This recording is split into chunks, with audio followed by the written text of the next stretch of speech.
I cannot guarantee your safety if you choose to watch this review, but for those of you who do, enjoy.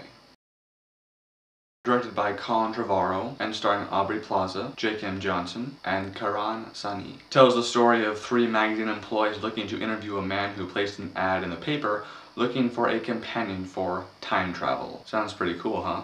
Well, it is. This is, to put it simply, a quirky comedy that tries really, really hard to be a quirky comedy, and it shows. Not that there aren't fun parts in the song. I mean, I laughed a few times, and I mean, this movie is a fun time. It's not really a guilty pleasure, it's just a fun movie. The ideas in the screenplay feel like it was a bunch of ideas formed by a freshman in high school, and they were like jam-packed into this treatment.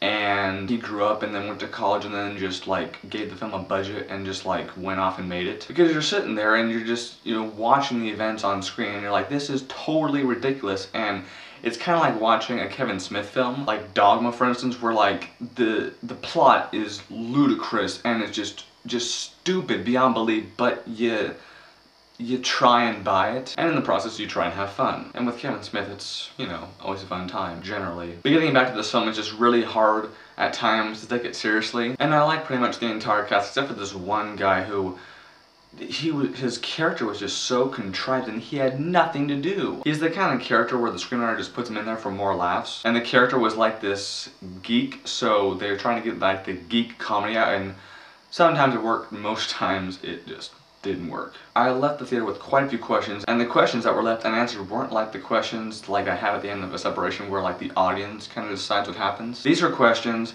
that could have been answered and should have been answered, but just weren't. The film overall was a little bit over an hour and a half long, and it felt pretty well paced, and it actually had a really good ending. It wasn't 100% satisfying because there was like one thing that they could have added, but for what they had at the end, I was just like, dude, seriously, good job, thank you, because honestly, made my day. So I'm gonna give the film 3 out of 5 stars, and I recommend that you go and see it if it's in a theater near you, and if not, then it's definitely worth a rental. Congratulations, you survived the review.